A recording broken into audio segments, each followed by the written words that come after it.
some people in the world just have no idea where they actually seem to live anymore. And this is, well, the most true statement, I think, for especially really rich upper class race activists, that poor, oppressed group. I think we can all agree if there's anyone who needs a break, it's those folks. They work so goddamn hard to find literally anything to do. It's unbelievable.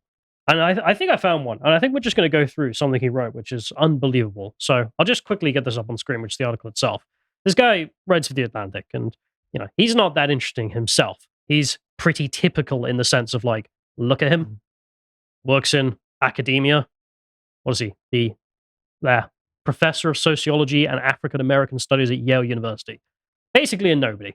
But in academic circles, a huge somebody. And that's why he's able to get places like this, The Atlantic, publishing, well, before we even get into it, it's going to be crap. Black success, white backlash.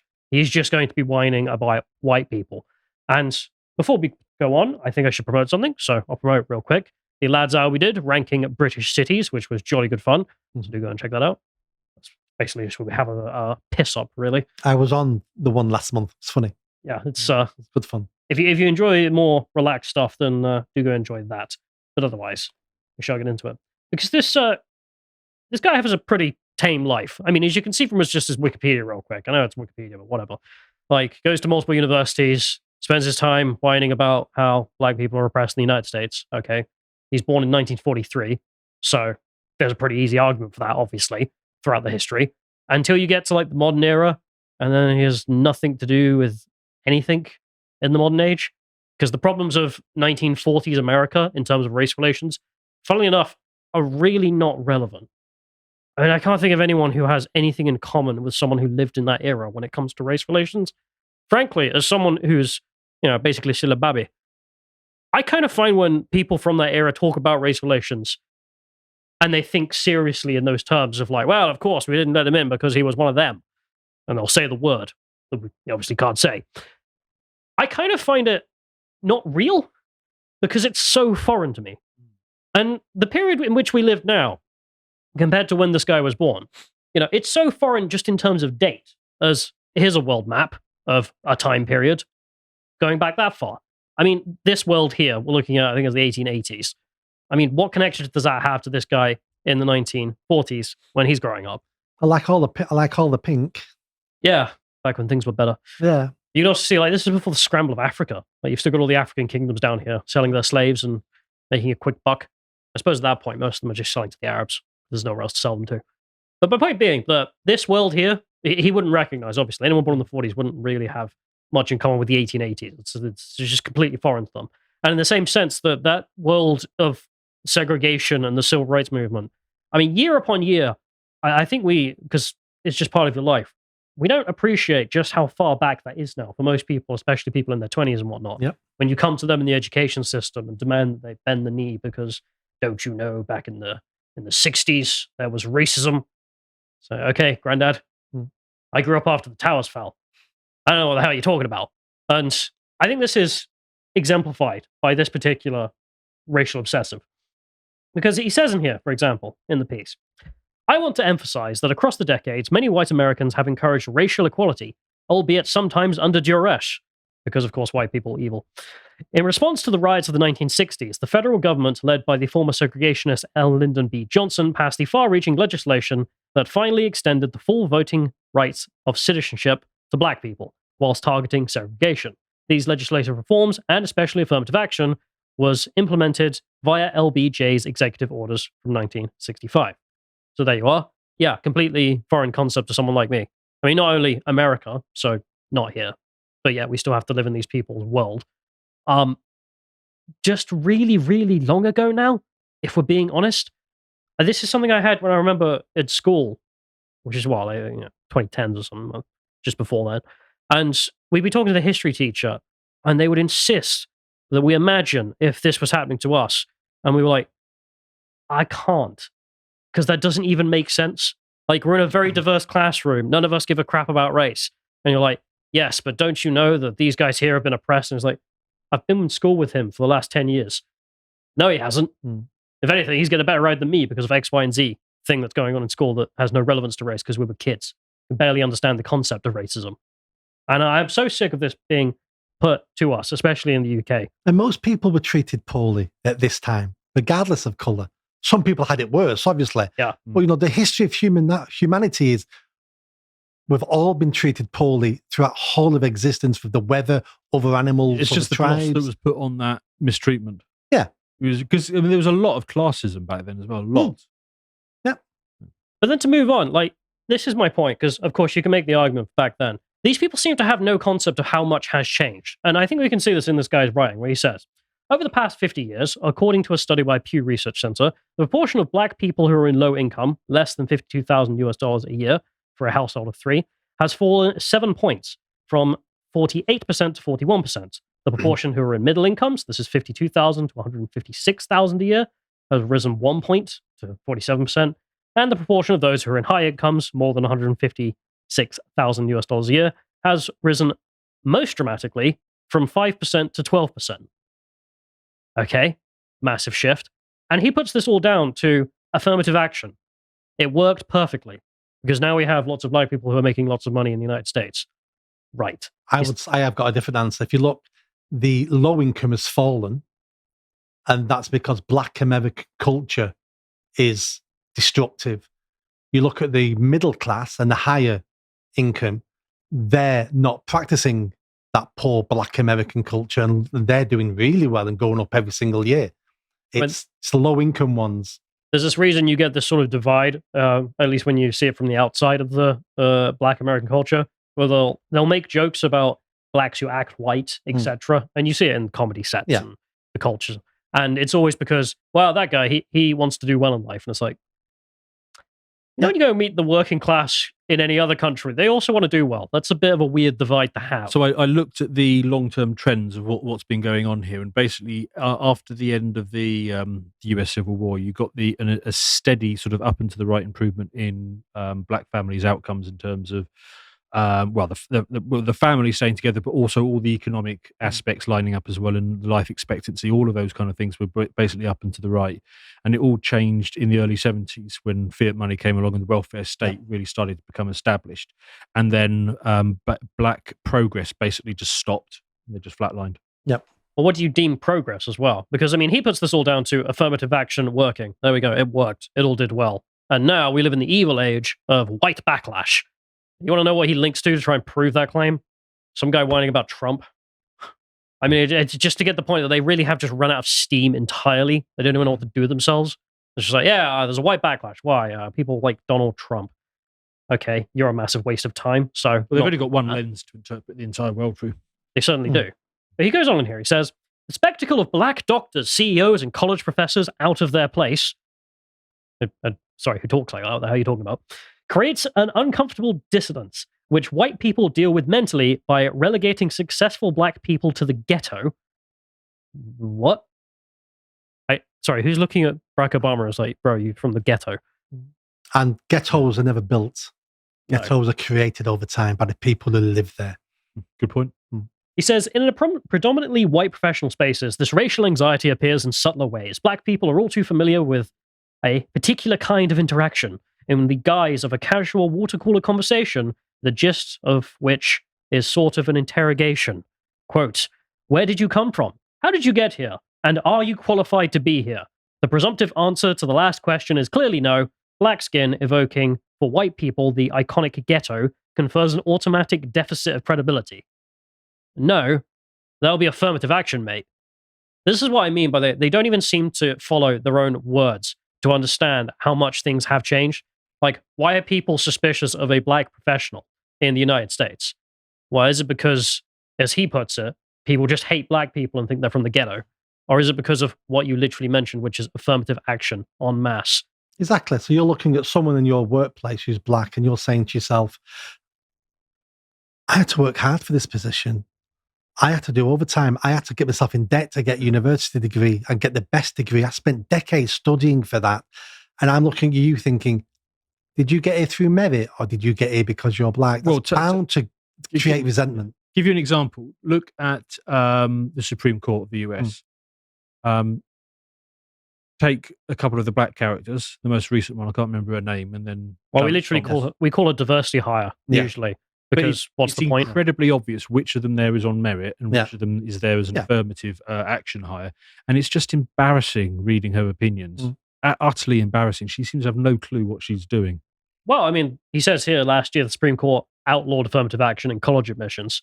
And, well, we do remember actually going through her arguments in that case, in which she didn't really make any. She just argued that black people wouldn't be able to succeed without being she given did a was freebie. CNN talking points. Yeah, she then argued that this was white supremacy on behalf of the black judge who was arguing against her. She then didn't turn up for that conversation because she just accused the black guy on the court he was a white supremacist and then left. That was Clarence Thomas, and you could tell that he had fun with that opinion because he spent like 10 pages just being like, she's a moron. Her. Yeah, he couldn't be bothered. He goes on in here to say that I will tell a story that illustrates the social gains that this puts at risk. The social gains of no freebies. Sorry, the law changes from literal free things for black Americans, this being college admissions there. Seemingly, well, not seemingly, the data showed it. This isn't even to do with white Americans. That was over Asian Americans. They were the ones getting screwed. But he says this puts all social progress at risk, and he goes on to tell a story about his dad. I'm going to skip over it because it's boring. It's just his dad asking him, you work at Yale University teaching about African American studies. Do your white students actually respect you? And he goes, well, some of them. And I'm like, yeah, that's not to do with you being black, mate. It's because of what you teach. It's just a complete waste of time, but whatever. He says, in the 1960s, the only other black people in financial services firms that I studied would have been janitors, night watchmen, elevator operators, and secretaries. 30 years later, affirmative action had helped populate them with black executives. Yeah. Do you notice the problem? Because they're not there on merit. They're on their own affirmative action, yet again. I mean, this is kind of cool because it's getting to that point where these human beings who were raised in like the 40s or 50s and went through this period, they're all getting so old that they are going to die up pretty soon. And at which point we are only going to be left with people who have lived in the current era, which there is no mass discrimination. They have no claim to what is essentially like the American Revolution for the race hustlers.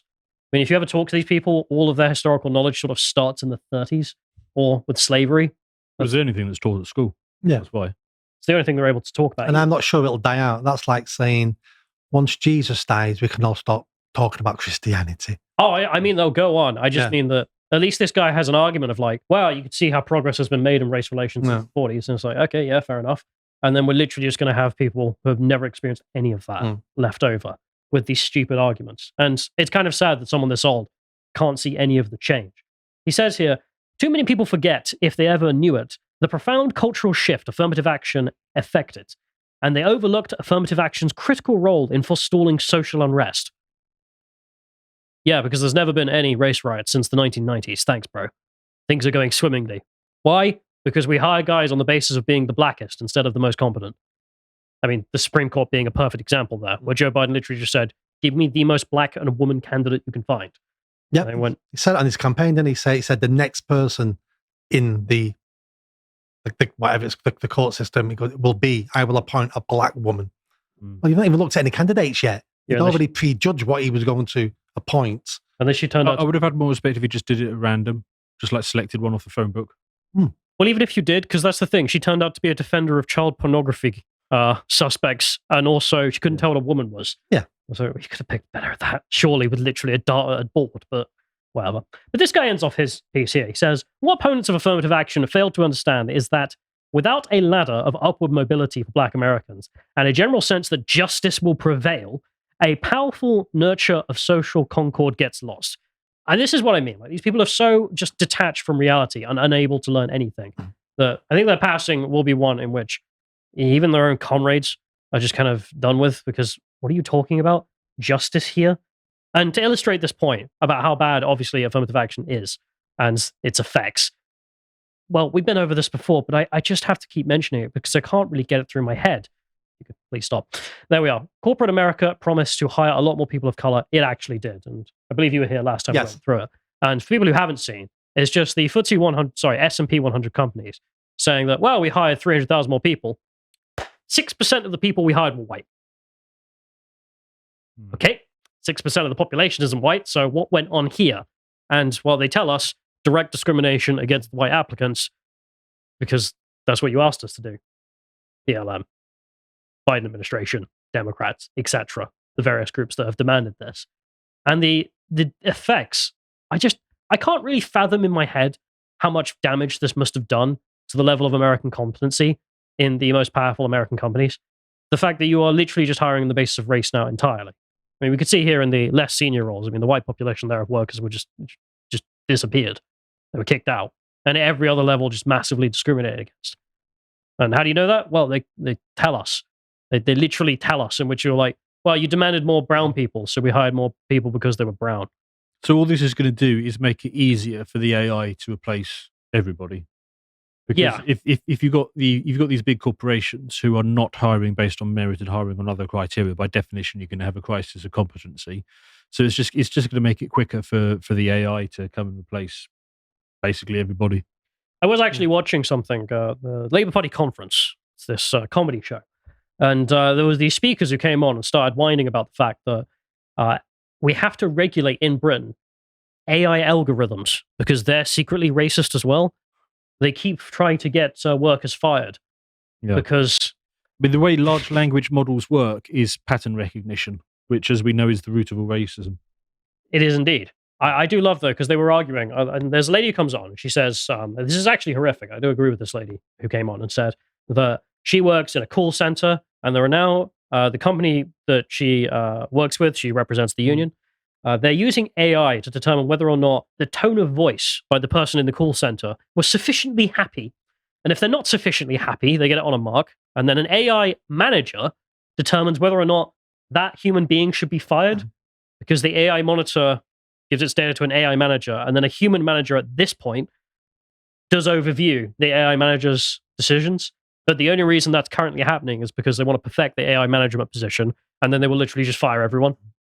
Humans not needed. People are training their own replacements, including the managers. Yeah, which is a whole other situation. But then I love that the next lady came on and said, by the way, all of these AIs that are judging us are also incredibly racist. I was like, well, in the United States, I mean, we could literally just point to, well, you weren't hiring on competency, you were hiring on race. So it wouldn't be a huge surprise if you got incompetent candidates. Maybe you should hire on competency and then you'd end up with competent people of all races. It's not really that hard. But this is the United States. I mentioned it before. I want to talk about this one here because this is Britain, in which the exact reverse seems to have happened. This is in 2021. FTSE 100, so our version of the S&P, let's say, proportion of white male leaders is increasing. Now, it's only ever so slightly, a couple of percentage points. Yep. Nothing. Basically, not news. I mean, if this was a couple of percentage points the other way, no one would have a complaint. Wouldn't be a story. Well, and also it's the FTSE 100, so it's literally two people. Yeah, there's that as well. Yes. But of course, what do you think the response is from our elite in our country? This is a travesty. How could this happen? How could the leaders of the companies become slightly more white? Okay, weird admission. It also explains why all these companies go woke. It's that, look at the shiny thing again. Don't look at our board. Don't look at what we do. Look at what we say we're doing. We support Black Lives Matter. We support the LGBTQ community. It's all about the only away. Thing the managers at this level really care about is the share price, and the share price is, to a large extent, determined by the flows, and the flows are determined by groups like BlackRock and Vanguard, and they have policies that say, if you want to get investment from us, you're going to need to do all the things you just said. Yeah. But I don't think any of these organizations, especially when you start looking at that size and those positions, I don't think they believe in any of it. I think it's all a tick box exercise. Yeah. And even people like BlackRock saying you've got to do it. They're doing it so people won't look at them as well. It's all virtue signaling, and it's a shiny key thing. Look here. Oh, yeah, but well, I mean, weird analogy, but remember when the Canadian Parliament was clapping that Nazi? I mean, if for whatever reason, Nazism was the new thing, I'm sure all of these companies would be behind it. They'd be like. Well, they were in the 30s. Oh yeah, they would again. Completely moralist world. Yeah. I mean, and kind of good because that makes them at least make money. And then the correct response from the liberal world is, okay, these guys have no morals. Let's just let them do their thing and make money, and then we have society that's rich, and we'll just intervene when they do something, I don't know, like killing babies. No. Seems like a better system than forcing them to sing Erica because it's new and fashionable, at least in Canada. But they say in here, this they go to a couple of race grifters, of course, and get quotes about how disgusting this is. They in the UK, apparently we managed to survive mass culling of white candidates for senior positions. They go to Pavita Cooper, deputy chair of the 30% Club, presumably just demands 30%, minorities? Whatever. She said, the index once again demonstrates the urgent need for the private sector to get serious about inclusion. Because how dare there be white men in a position of, society? I mean, it is just naked at this point. So when I was doing stuff connected to this sort of 20 years ago, the big push back then was to get more women on boards.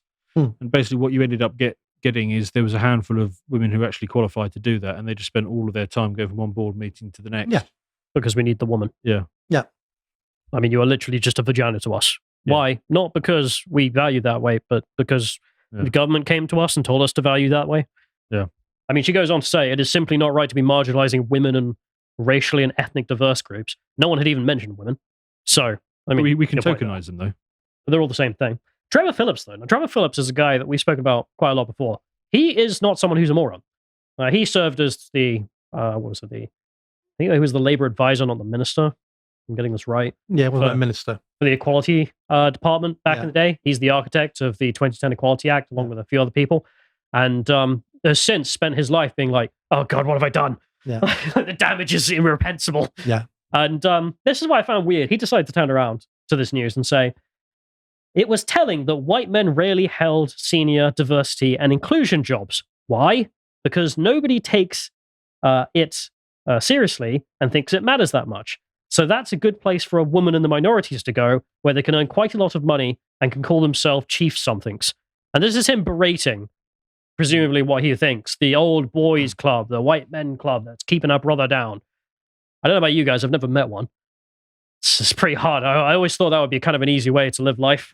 Find the old men's club and actually coast off that for the rest of my life. But no, they don't really exist. And what I love is he says all this, like, how dare people think that women are just going to be put into these positions where they get paid to be chief somethings. But because this is like some personnel outlet, you want to see, I don't know if we can get it properly, but there's one on the right there, and there's some more here. Do you see how much these are paying? Yep. Just at the same time that they're telling us how ridiculous it is.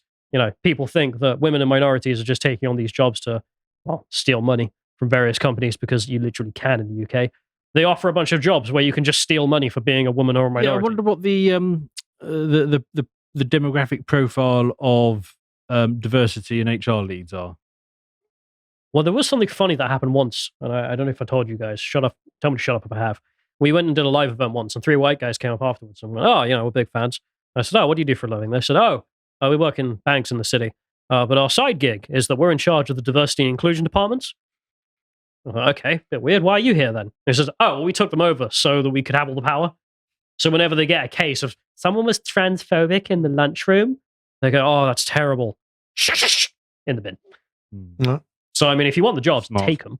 But, I mean, you will have to claim to be a black lesbian. But, I mean, what are they going to do? Check. But you can see here, just for people listening, workforce, EDI lead, I'm just going to say DI lead instead, 51 grand. There's another one there for up to 45 grand, and then this one for 62 grand.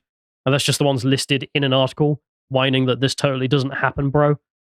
I mean, it's just, that's what I mean by these people don't seem to know anything. They have no idea what has happened to the world. Not only are we living in one where we hire people on the basis of race instead of competence on the regular, in fact, en masse, through the most powerful parts of the economy.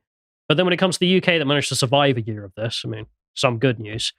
They sit there and whine about how, trust me, it's not like women and minorities are being used to siphon off loads of money from companies while offering us positions where you could do exactly that.